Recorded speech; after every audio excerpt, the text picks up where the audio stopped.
Welcome to the Workies Podcast, the ultimate podcast dedicated to navigating the dynamic landscape of the home service industry. Delve into the world of business strategies, innovation, and growth as we bring you insightful discussions on the latest trends, success stories, and expert advice. Welcome to another exciting episode of Workies Unplugged. Today, we're thrilled to have Sandy join us.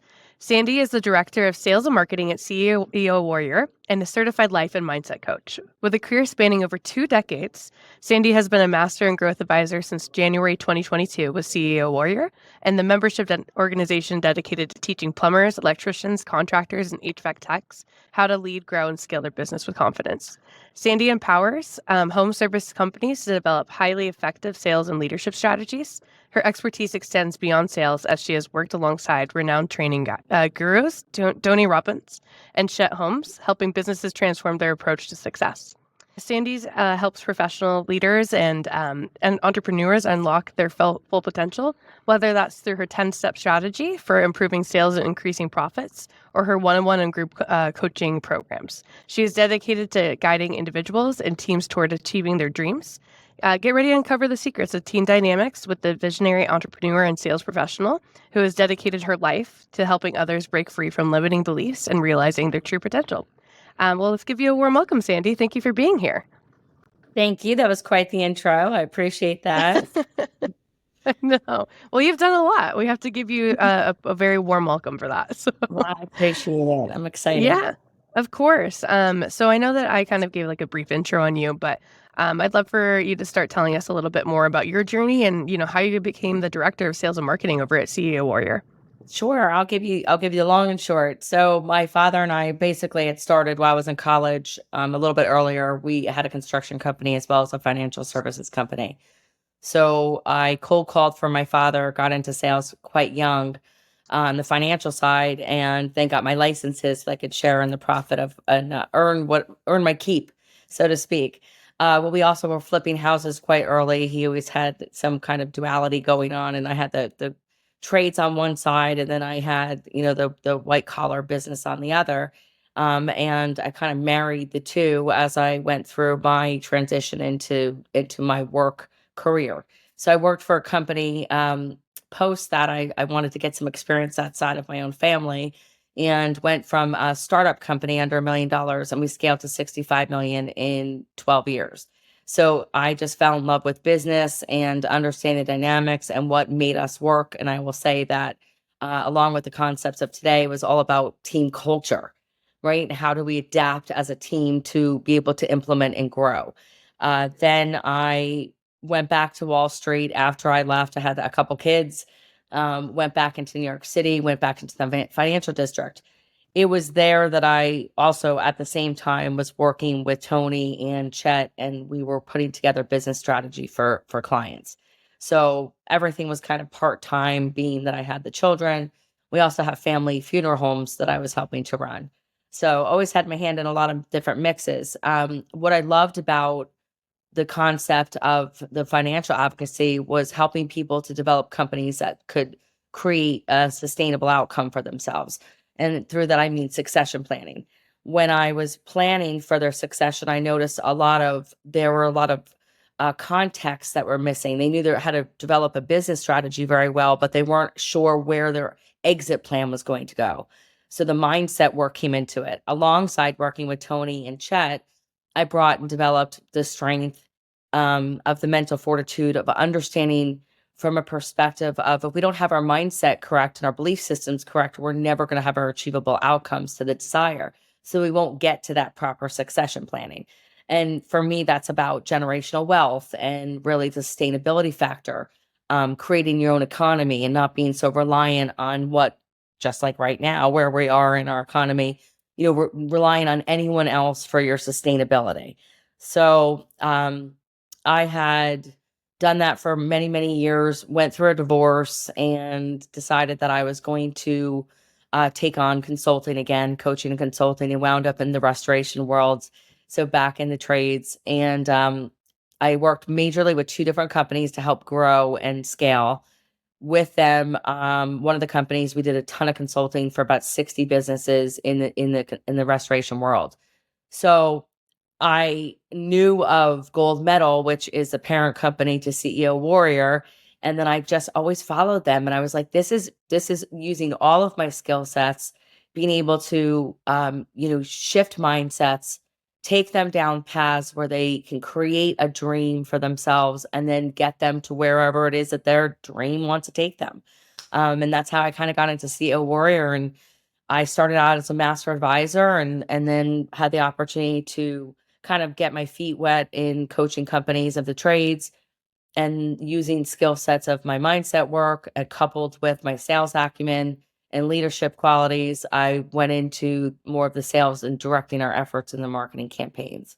So that's really how I'm where I am right now, but I still play a lot of different roles. I like the diversity, and you don't know what's going to happen with one client. So it's nice that I have all these different skill sets to bring to the table. Amazing. I mean, what a full circle moment too, to go from starting there and then going and getting all the business experience to Wall Street, and then now to be back and helping businesses get to the point that really I think that you've experienced already, which is amazing. Yeah, it's been a wild ride. I have an amazing team of colleagues that have helped alongside. I've had terrific mentors in this business. Some are still with me, some have gone, and it's been a journey for sure. But every day we learn something different based on the teachings and the trainings. And our clients teach us more than we ever need to know. Right. So being able to take someone from under $1 million to the point where they actually can exit their companies for generational wealth, more time and freedom, whatever they want to do. It's been nothing short of fulfilling, I would say. I can imagine. I mean, I think that's partly why I love working at Workies too, because I'm working directly with business owners who are working to strategize and come to that exit strategy. Um, I'm curious too because you've talked about mentors. You've had a lot of mentors, a lot of people you've worked with, and your career has spanned over 2 decades. And you have worked with Tony Robbins and then Chet Holmes too. Can you describe, in what capacity you've worked with them, and maybe share some fun or interesting experiences you've had with them? So I'd love to. Tony Robbins was a force to be reckoned with. He was a partner. Obviously, he has 70 different companies. At the time, he only had 42. And he would come in only on Mondays, but he brought to us the very best of the best. So we were constantly engaging with people in the realm of belief systems, mindset, neuro-linguistic programming, manifestation, also business strategy. But I will say that Chet was a force. I mean, he passed on in 2013, but he wrote a book called The Ultimate Sales Machine, and he trained from that knowledge base. Chet was all about putting you on the spot and getting you out of your comfort zone. So prior to the Zoom and the internet and things that really have made it easier to develop these skill sets and the technology that we have now, we had, T1 lines and the phone would ring and you didn't know who was going to be on the other line. You had to pick it up, and it was a sales business strategy. And the job really, everyone starts out at the same level, and we would have to answer the phone, deliver something. They thought they were calling in for some email reports to help their business, but in reality, we wanted to get them on a webinar because we don't know what we don't know. So our shift had to be quick. It had to find pain points very early on and then get them onto a webinar where the reality was we were going to kind of tear them apart a little bit. And I mean that like in a layer, unlayering of an onion, in a kind, loving way to get them to see where their blind spots were. What thing I loved about it was every Monday he did something called the hot seat. And it brought me, even though I spent 12 years in a company in sales at 6 a.m. sales meetings where we did very similar, his direct approach was something that I learned that can come from a very loving way by still holding people accountable. And a lot of us need that. Accountability is holding our feet to the fire for what we say we want.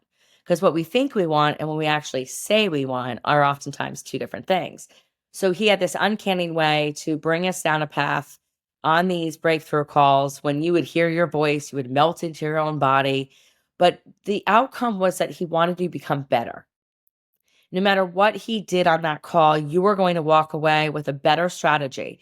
And it wasn't just about him and his business, it was about being able to affect the people that we served, our client base, our prospects, and our client base. So the better that I became being able to unblock people's potential in their minds, the more that I can help affect the economy. Really, I mean, I change people's lives on the daily with CEO Warrior.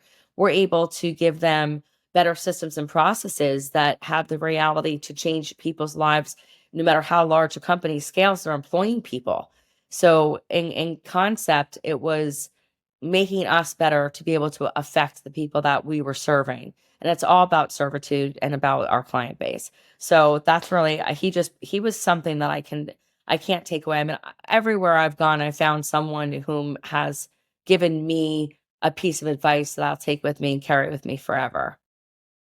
Yeah, and I think that's such an important point too. It's just like there's something to be learned every single day, whether that's something small or big. It's going to be something different every Mhm. single day that's going to help you contribute not only to your own success, but the people around you and the community that you're building by helping them.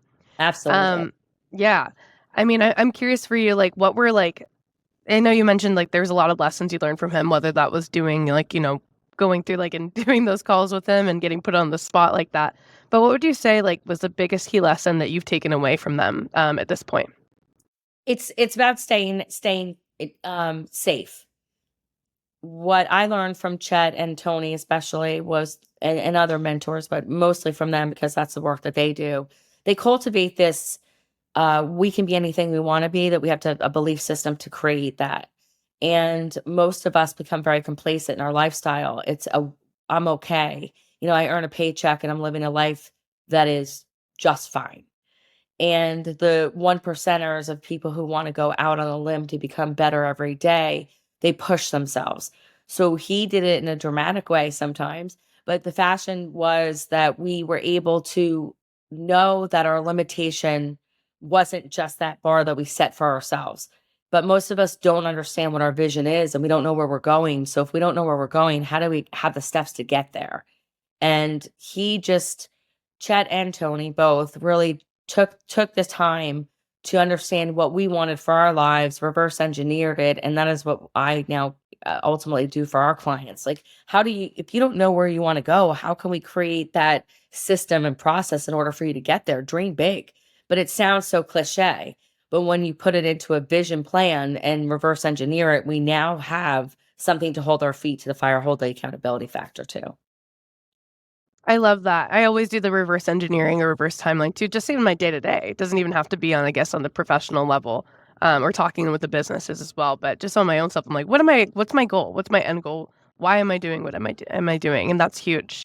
It's Um, personal and professional, right? How we do one thing is how we do everything, and yeah, it's our habits, it's our discipline, it's our consistency. So I'm glad that you indoctrinate that into your daily life. for sure. It's something we all have to think about because everything plays into everything, you know. Absolutely, absolutely. um, and I'm curious too, because like obviously, CEO Warrior focuses on helping tradespeople and lead and grow and scale their businesses. Can you maybe give us some examples of what you share with your mentees and how to build and retain a strong team? I'm all about culture. Everything that I do comes from a point of culture. It's clarity and what our vision is, what is our shared vision, and then what is the alignment that we have with one another in order to affect that change in the company. If I keep my vision as a business owner to myself, or I don't have that vision, how can I articulate it to my team? And that disseminates all the way down to the clients that they serve. So if the tradesmen are in people's homes, whether it's, I shouldn't just residential, but on the commercial front as well. So if I don't have that clear vision of where my company's going, what sets us apart, what is that X factor that makes us not a commodity and a standout value system, then my service experts, salespeople that are entering into commercial institutions and residential homes, they won't be able to articulate that value either. So now we get into the objections, and I need to get 5 different estimates, and we become very price driven, where this is a value driven business. And I think the trades really benefit from that kind of concept. And we walk them through that. The first thing that we do with them is really create a strong vision for their company. And we don't just pin it on the wall, we make them live it every day. And then we're all rowing in the same direction. Culture is about us having an alignment for betterment. So, on a little bit of a side note, we think about people that are implementers.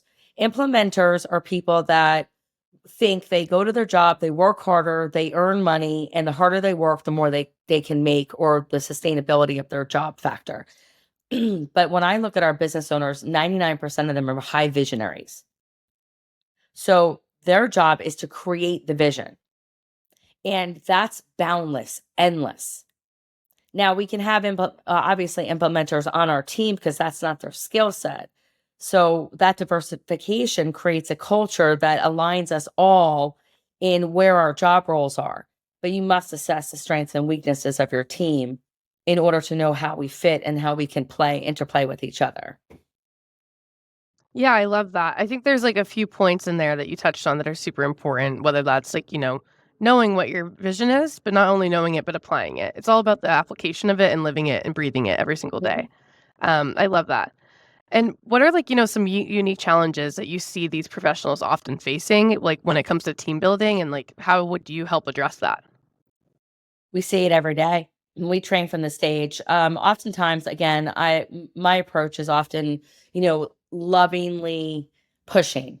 I'll put it that way. We know when you hop onto the other side of your fear, whether it's fear of success, fear of failure, that there's something greater waiting for you. So we have to push them a little bit differently than they may have been taught in the past. And they're masters at their trade, so they're high ego level on the skill set, but the action set and the mindset oftentimes have to, like a muscle, have to be worked and trained. And we have to overcome those belief systems that, well, if I'm in a truck and I'm the one who's doing all the sales and answering the phone and visiting the clients, then I will have success. So we have to pull them back from that thought process and put them into a space where, okay, well, maybe you're not an implementer in the sense of the trainings that we provide. Let's surround yourself from your weaknesses. So that's how we train, we teach to hire as well. So when I think about a well-run machine, I think about my strength is a visionary. I run at 1,000,000 miles a minute, but on the flip side, my weaknesses need to be brought up to speed. So I have to hire around that. But oftentimes we're so reactive in the hiring process of the trades, actually any business, that we don't have time to generally assess, like, where are we missing? What is that organizational chart? Who needs to be in it? What are the characteristics of the person that needs to align with me as the owner or as the manager? Instead of just, well, he has a skill sets, he's been doing this for 9 years. Maybe that's not our value system. Maybe that's not whom we need to bring onto our team culturally, and from a point of the mindset and the alignment of where we're heading. Just because you've been doing something for 9 years does not mean that we're going to be a good fit. I Yeah, think, it's yeah, Yeah, right? It's so multifaceted though, because it just depends on, I think a lot of what you're talking about is like perspective there too. Perspective and also knowing yourself and knowing like what what you have in front of you, what people are good at, what you need for the future, and how that's all going to come together. And I love that. Knowing yourself is super important too. absolutely. Um, do you feel like because both of us, I mean, we're in this field, right? Do you feel like you meet a lot of women in the trades as well? Not at all. But what I do know is the dynamic of family-owned businesses, and we have some dynamic women that are in the trades. There's the rise is up for skilled labor in the trades, but it seems to be more of a masculine trade. And as far as the workers that are on the street, but some of my best salespeople were women, especially in restoration. Some of my highest closers and project managers were women. So it's a belief system in that too. We have to undo some really old school thought processes of what women can and can't do. Yes, we do have some physical limitations as women, but I've seen some amazing women firefighters, and they're doing just as great work. It's really just what you want out of your life. We are members of the Women in HVAC. So, we do a lot of work with women speakers and attending their events. Hopefully I'll be, I put in to speak at one of the events, and I love it because it's about raising the bar on knowledge. So oftentimes I see these companies that come in, husband and wife teams, right? He's in the truck, she's answering the phones, she's doing bookkeeping, she's keeping him grounded, she's running her family. And so sometimes I'm a marriage counselor as much as a coach and a trainer. But if they can align their vision of what they want, then we can maneuver it anyway. But we do have some women that, we have women warriors, we call them. We have calls for them the first of the month, every month. It's only for women. And we bring up topics that are really relevant to that, our gender. And I don't want to be so specific. I like to say that, raising families and working, and what does that look like, the nature versus nurture, and there are topics that we discuss, and there's nothing that doesn't, no stone unturned, and everything's welcomed. So we like to see, and some of the women are the smartest and most skilled in the trade business, and they understand it. You don't have to go out and fix a compressor in order to understand how a business and how a trades business and how we can affect our teams, to do the work, to do the job. Right. Right. And I'm curious too, because there is, I think, something you acknowledge there where it is a more masculine dominated industry, right? But there's so much success to be found within between men and women, but you've dealt with a lot of family dynamics and stuff like that. Yes. So what's like, the I guess different coaching approach you're taking from like men or women, and like how does that affect you the way you're coaching them? Well, I think we have to remove the family dynamic. I had a family run business as well, and I did a lot of the bookkeeping, and I did the more of the office management, bill, the QuickBooks and all of that. And my ex-husband was a funeral director, and so was his brother and his father and his mother. So we had two funeral homes, and they did the work, but their business acumen, they were amazing funeral directors, but their business acumen was not where mine was. So I took over into that role. And oftentimes it's the intersect of how do we come to common ground of what am I showing you on the fiscal side where you're looking at it as serving clients, but that intersect has to come together. And that's really where I see it. So I have to find out what the strengths and the weaknesses. I'm always going to go back to that. What does your family dynamic look like? What are you looking for? Are you both having shared vision? So it comes to the dynamic just like if you were partners.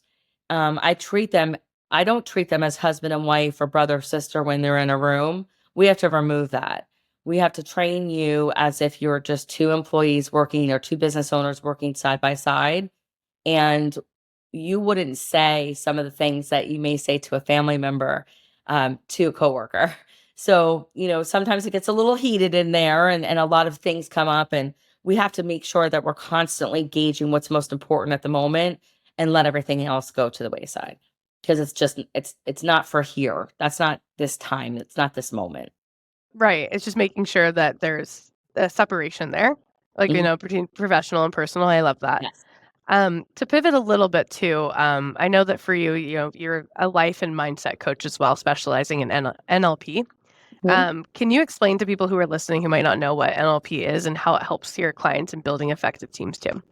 Absolutely. Neuro-linguistic programming is about where the mind meets the language.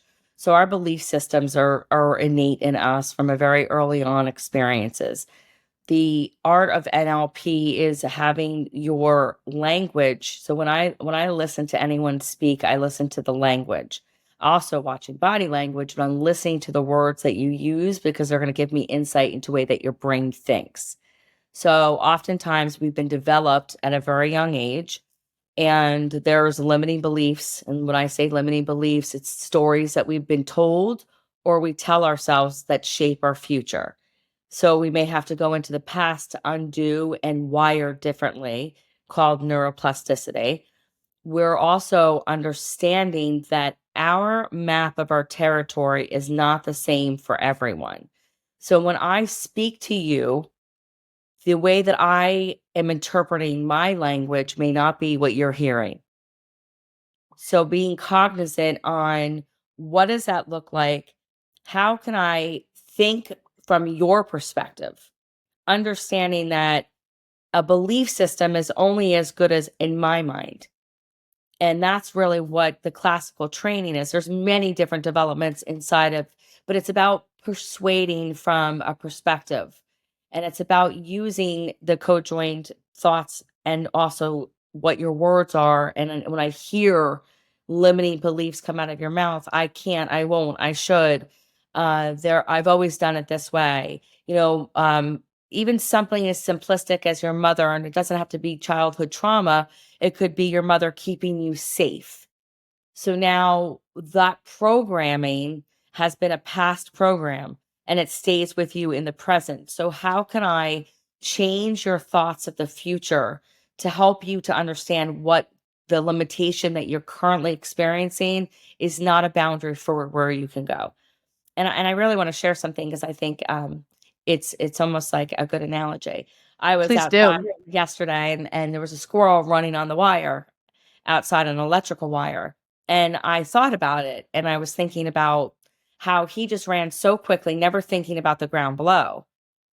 And there's no failure to him. There's no fear base that's coming from him. His belief system is I have to get from point A to point B, and I'm going to get there no matter what it takes. So there's no fear factor. We as humans, and I'm sure there's, they have but they also have a survival mechanism built in, but so do we. So we become a survivalist, and that fear inhibits and prohibits our direction. And if we can overcome some of that limitation by changing our thoughts and our belief systems, we can become that squirrel that's not looking down. Wow. That's such a good example too, and I love that you tied that to just looking into nature and we're able to see that. I'm curious, like how'd you even get into going into NLP to start?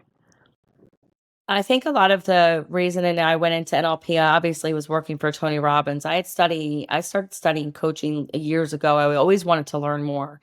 And my mom was an old school Italian and she loved saying, be safe, be careful.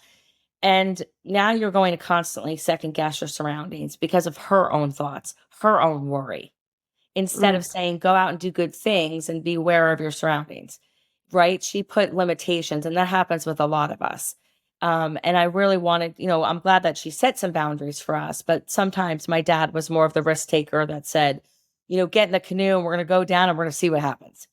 And I love that I had both, but it is about getting in the canoe and seeing how, because that's how we learn.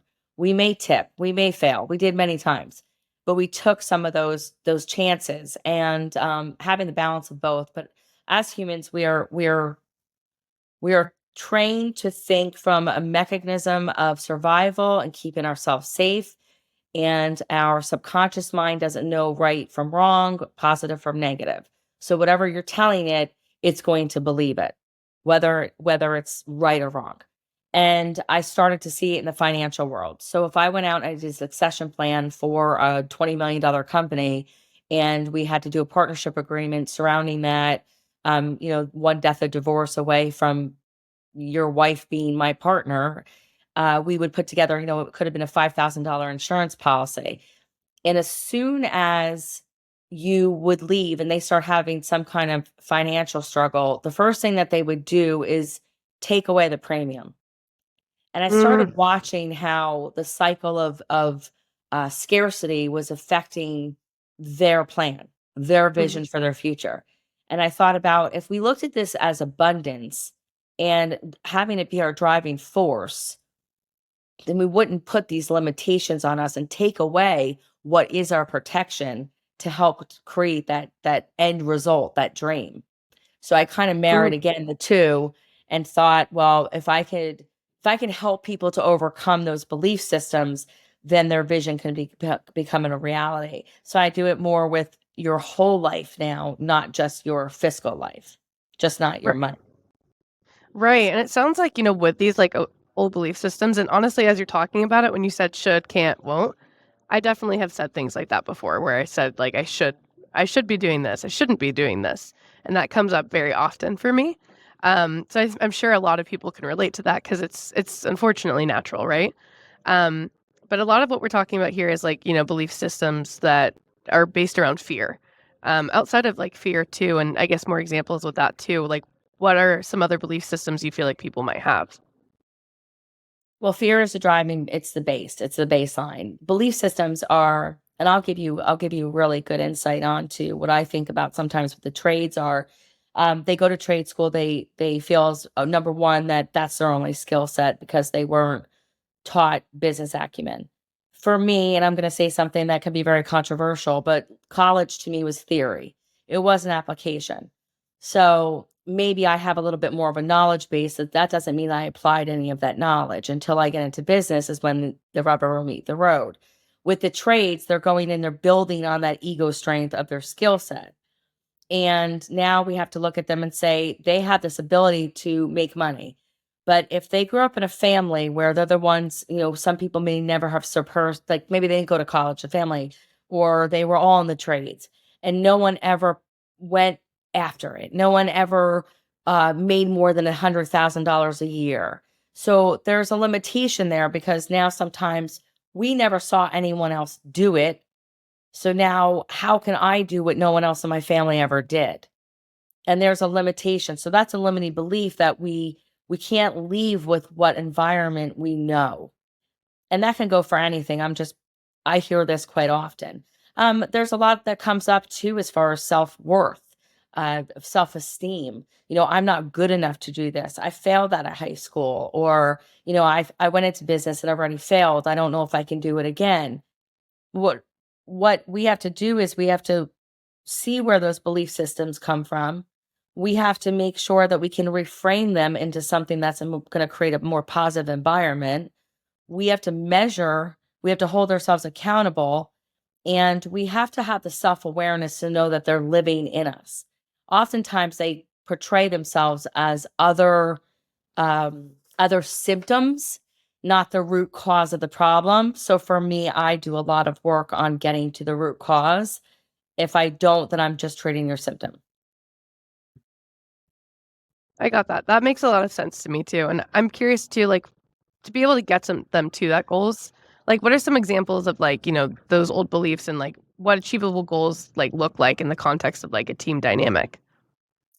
Well, here's the difference, and this is where I see a lot of owners making a very big mistake in the trades is we don't measure, so we don't manage to the measurement. How can we hold anyone accountable in a team atmosphere when we don't even know what the measurement should be? So when we welcome people into the warrior world, we tell them that we're going to help them along the way, but they're going to be the ones to implement. The reason that they come to us is they don't know how to do it on their own. And even if they do, are we holding ourselves accountable to the right measurements? What are we really measuring? So, using systems like Workies enables them to be able to run reports, to understand the dynamics of the day to day, to have maybe a daily huddle in the morning based on those metrics. And then the entire team is on the same path. Right now, when you have teams, we often look at it like, okay, well, I want each of my service techs to be able to go out there and sell $40,000 a week. Awesome. You hit your target. Great. But what if they didn't? Or what if the target was 2 jobs that equated to $40,000? Where's the metrics and the training for what didn't work? So aligning all of these streamlined KPIs and processes and systems and utilizing, a company like Workease is that we'll be able to handle that in a way where you're combining the force of a CEO warrior and the skills of a Workease and the systems and processes that you've developmented into your company, into your system. And now I can say, okay, well, I need you to run a report on all the missed opportunity costs that you had this week. And now we can hold teams properly accountable and train to the missed opportunity. So there's a lot of moving parts there, but I believe that we can overcome some barriers of thought where revenue isn't the only driver in a company, especially a well-run, sustainable company. We have profitability, we have retaining our client base, we have retaining our culture through recruitment. And when I ask, one of the questions I always ask is, what is your oldest employee? How long is the tenure? I like to see what the turnover looks like because that's going to tell me how your company is moving along. That's a really great question to be asking too. I Mhm. understand why you would ask that, just to understand like how the culture is, how long they've been able to keep those people, and where it's at moving forward. It makes sense. Uh, Absolutely. Most people don't have a hiring problem. They have a retention problem and they have a cultural problem. And culture, again, is a way that we can, and not every business owner is a leader.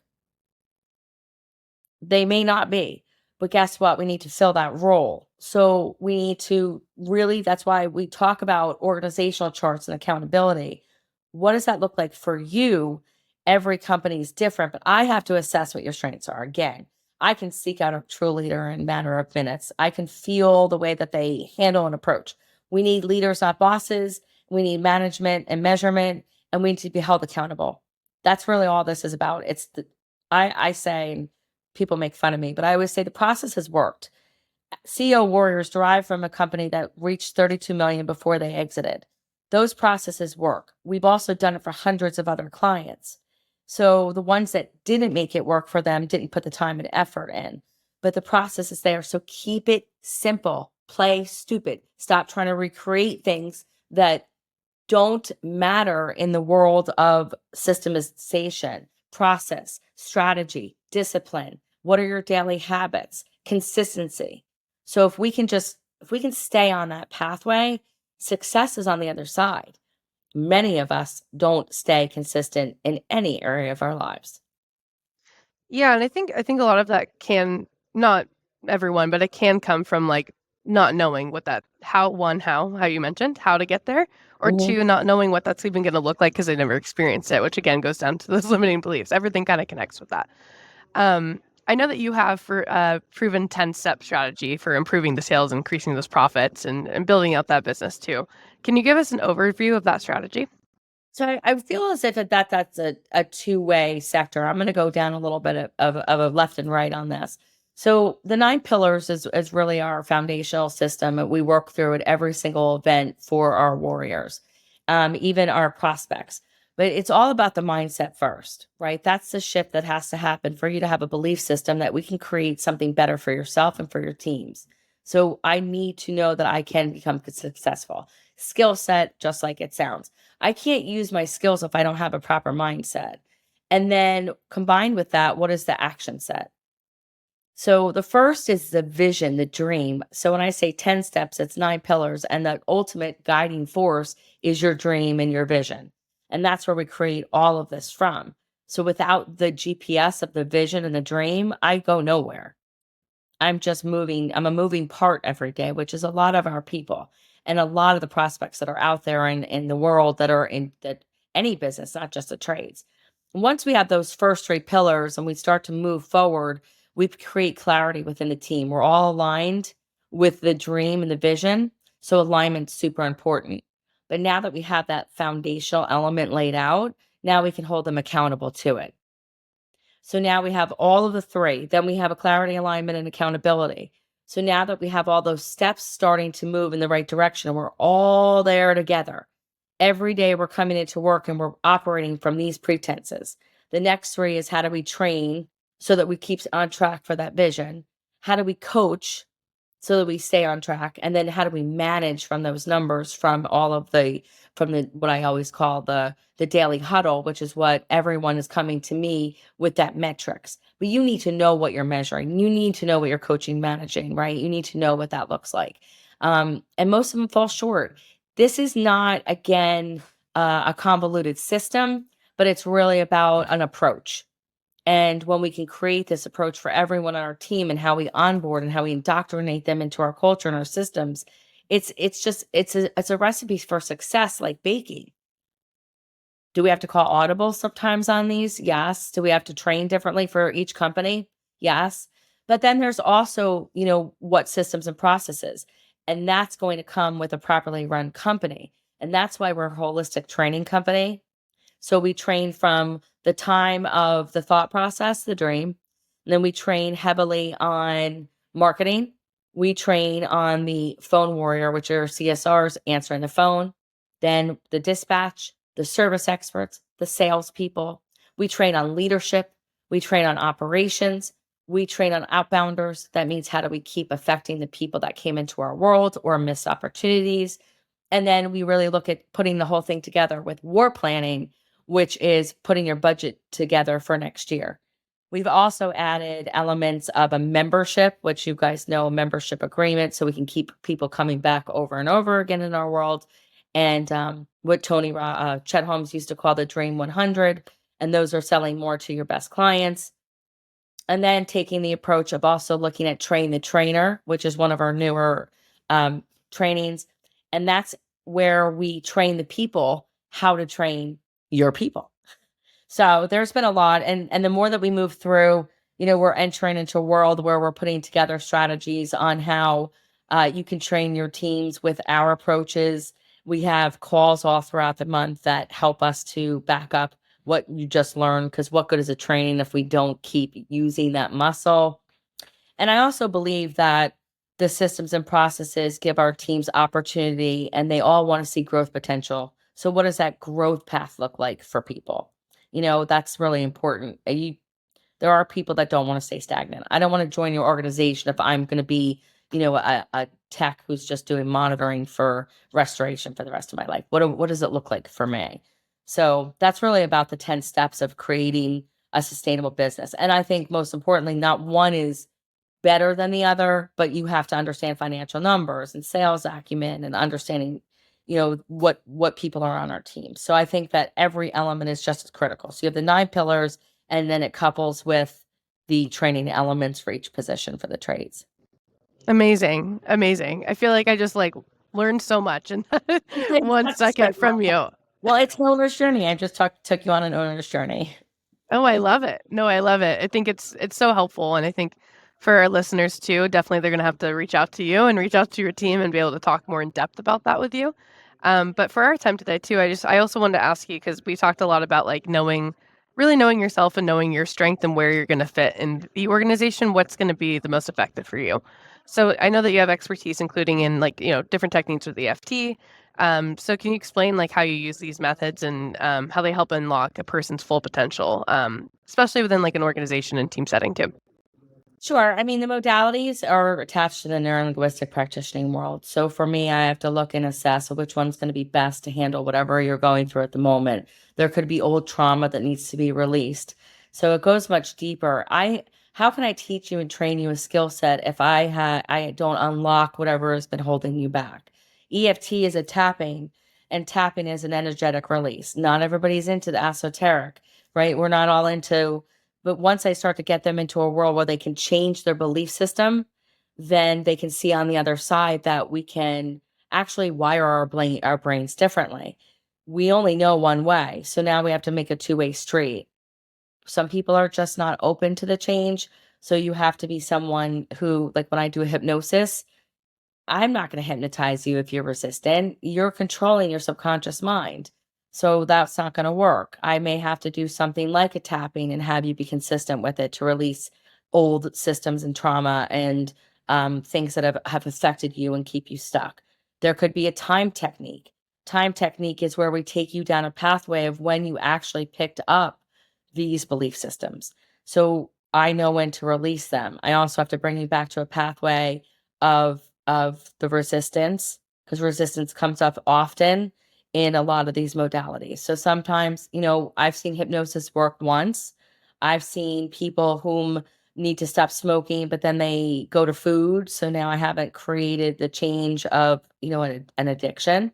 An addiction doesn't have to be a drug. It could be, anything, food, work. It doesn't matter what that looks like. So there's a lot of understanding you from a level where when I'm coaching, this isn't just like, oh, you didn't do the work last week. Caitlin, we have to, I'm going to go deeper on you, but I'm going to listen to the language that you're using to enable me to help you the fastest way possible. Because the quicker that I get you out of those thoughts, and I'm going to have you do things that you probably have never done before, right? Like we get into a room of leadership training, and I do things that most people are very scared to do, but I can tell by the language that they use when we ask them what they're learning to get, that what they're wanting to get out of the training.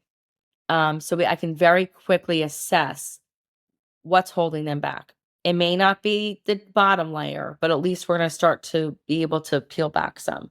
And I really think that the better that I am at this, the more that I can create change, and then we can work our way through what you actually need to learn.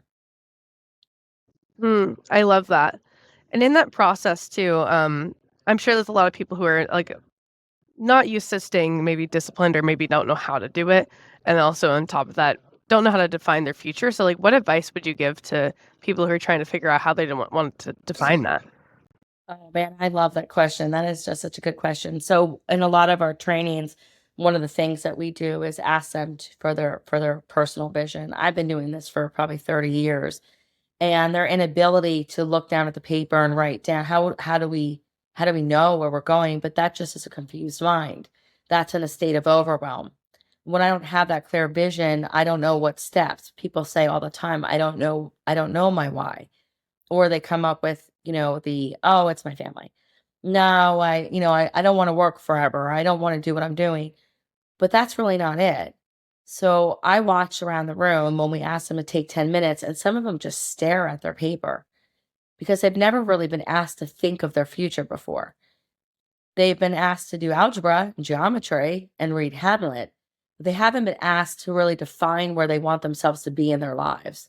And I do believe that that keeps people small, and we run very reactive to our day to day. And when we wake up, we think about the same thoughts of what we didn't do yesterday to today. So, one thing I also employ for people to do is to every day, whether or not you completed your to do task, target list, whatever you want to call it, you need to put purpose behind that list. And then at the end of every day, pick 5 things you actually did. What did you accomplish today? I don't care how small. It could be that, I mean, we all get out of bed, hopefully, but it could be something very simple where we started to move forward in a direction where we set an alarm for 7, and now we don't have to set the alarm anymore because now we're creating some consistency in our disciplined habits and practices. So let's start focusing on things that we did well and train our brains to look for the positive insights and not the negative. Because when I get our business owners on the phone, they're very focused on, well, he didn't, she didn't, I didn't, this didn't work, this isn't working, and now I'm going to quit. And where are you quitting? You didn't tell me the 25 things that went right today, because our brains, it's easier for us to think on the negative. Our brains function on a negative thought, just like it takes more, more time to actually think about ourselves in a positive light. So we go and our default is to go on the negative. So now we have to train our brains to think, well, I accomplished this. Think about 99% of our population. They wake up and go, "Ah, what a day I'm going to have. I got to get up. I got to shower. It's going to take me an hour to get to work. I didn't pick out my clothes. I didn't lay out my kid's school uniform. No lunches. I don't even know where my team is. Sally just called out sick." Think about, what is that setting the tone for in our belief systems? I've been there. I'm not telling you anything that I have not done myself or I'm still working on the daily. But if you can catch yourself, a lot of what I do is I train from a place where we need to write down the things that you are thinking that are not positive, and then on the right side, we reframe them and we study that reframe. We keep studying that reframe. And then now it becomes a habit that becomes ingrained, and now we can wire different neurons and different pathways in our brain. So it's very scientific. It's not just me looking in the mirror going, I love myself. I'm pretty. I'm nice.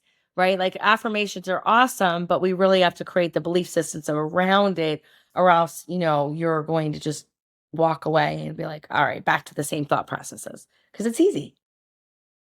Right. It's really getting to that root and diving deeper and figuring out why, where, how, when, Yep. everything. I know. Yep. And that's really why I believe CEO Warrior has a different edge on our competition, because we have some wonderful competition out there and they keep us on our toes. What I love is that our mindset and what I do for our clients and what some of my colleagues have been adjusting to as well, is that we're taking it from a level of where we once were thinking that just train, train, train. And if they don't implement it, or they do. But now we're really pulling back layers of why.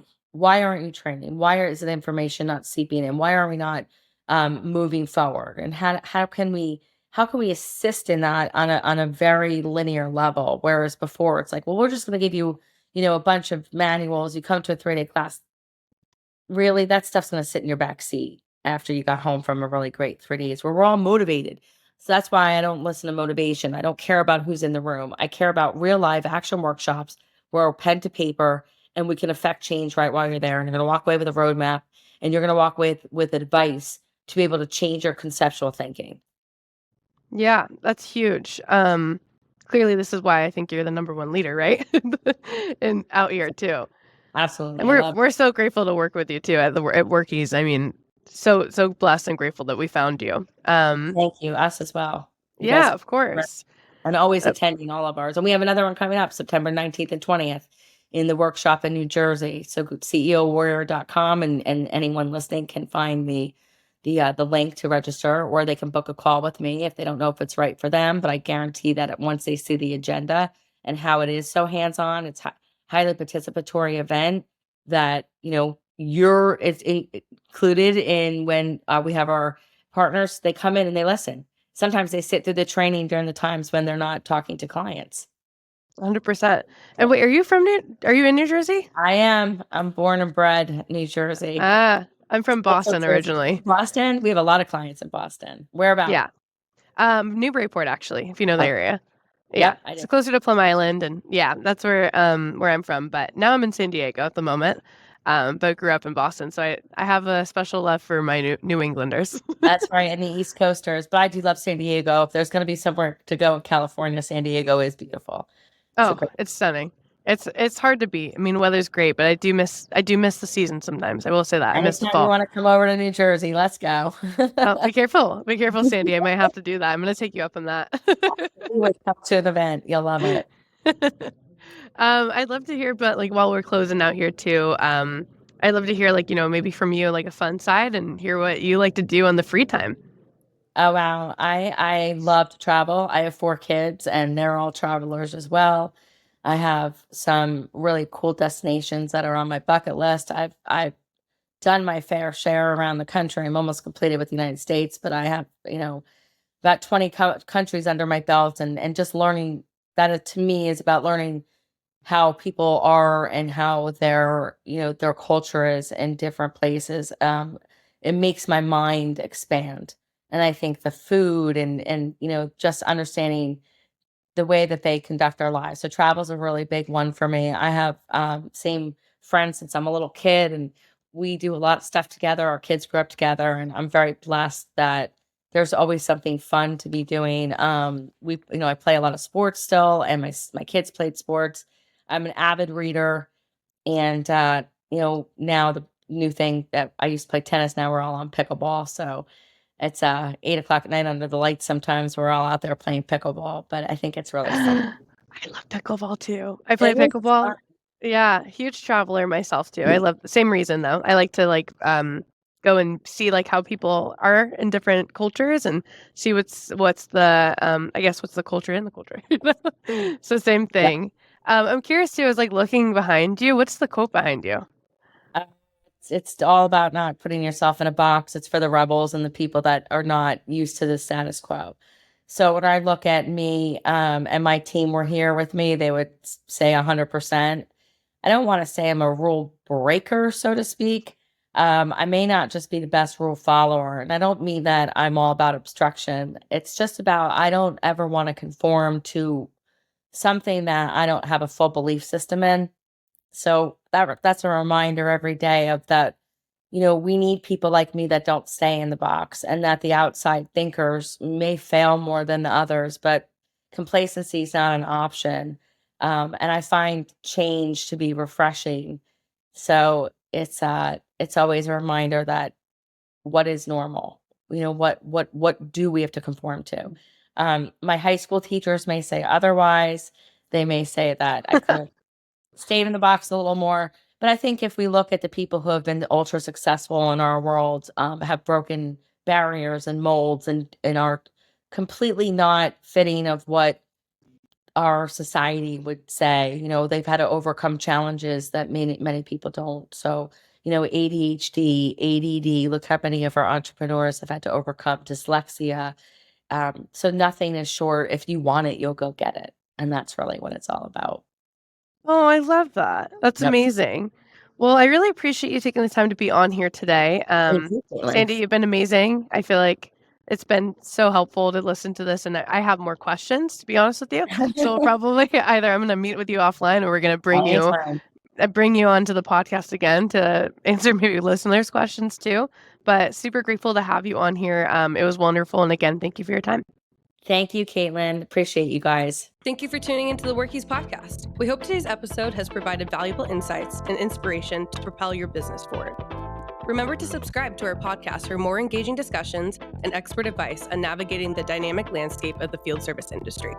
I hope you got to unplug a little with us. Until next time, keep innovating, growing, and delivering exceptional service. We'll see you in the next episode of Workies Unplugged.